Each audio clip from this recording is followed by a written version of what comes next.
think what the Zero Carbon Hub does and what it has done actually over the last few years is to bring to life what is quite a complicated agenda.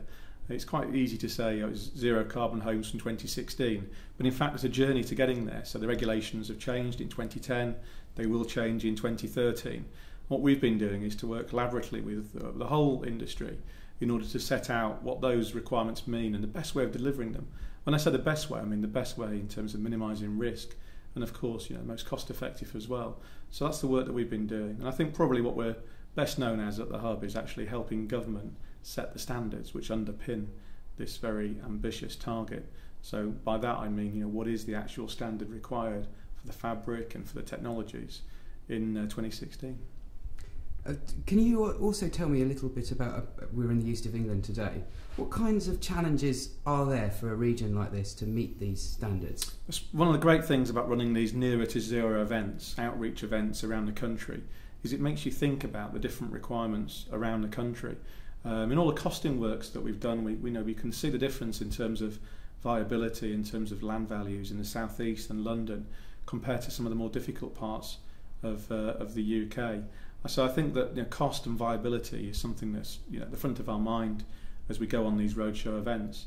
But also I think going to events around the country and coming to Peterborough here today, it also makes you think about what the local people want from their new homes and their new developments. For example, water conservation is maybe not a huge issue when we travel to Manchester. There were some other more pressing issues, but in the east of England particularly, it's a big issue. Now, water conservation isn't the main work of the Zero Carbon Hub, but in terms of more broadly thinking about environmental sustainability and new homes, we do think about these things, and I think it's good to see what's going on. And coming to Peterborough, it's great because the second Carbon Challenge site is just down the road. Morris Homes are on site and we're working with them and they're doing a great job down there. So I think in Peterborough there's something to come and see now in terms of homes being built to the very, very high standards. Can you tell me about skills as well, because this is an enormous challenge in terms of the skills that we have to bring to bear on something like this. And what's happening in terms of the skills agenda and progress on that? I think skills is one of the 5 areas of work of the Hub. I mentioned the consumer work that we do. Skills is one of those 5 areas. We're keeping an eye on the progress that's being made by industry, and I think one of the things that's quite interesting is back at the beginning when the target was set, people imagined that the people that we would need to train and provide with new skills would be the guys that work out on site, the carpenters and the bricklayers and the plasterers.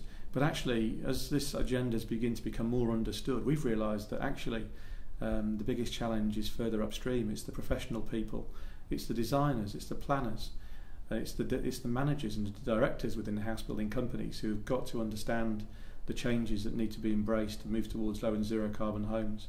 And that's why we're here today. Nearer to Zero is all about bringing together in the same room, as we've seen today, a large number of people who work within local authority planning departments, who work for house builders, who work for local agencies, because it's vitally important that those guys understand the changes that will happen as we move towards building more low and zero carbon, high energy efficient homes, and that they work together to make sure that the infrastructure is right, that the plans are right, that they're setting the right standards as targets.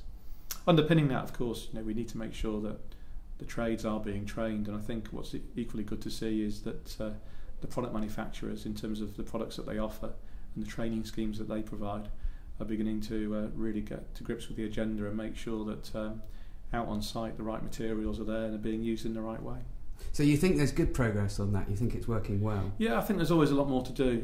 We always talk about the skills gap, and I often wonder whether the skills gap will ever be properly closed, and I suspect it won't, because there's changes that are always happening.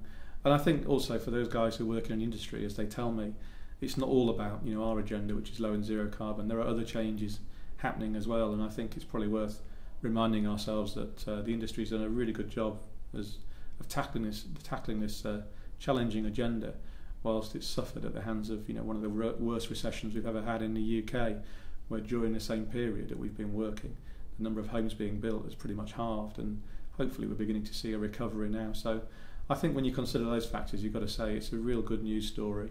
And when you look at what we're doing in the UK, and people come over from other countries, or we speak to people on at an international level, they are really genuinely impressed by what we're achieving. We've become, having been a laggard, we've now become towards the front end, and I think there are challenges there, but these are the challenges of success. One last thing, I'm going to ask everyone this: are you feeling confident about that 2016 target?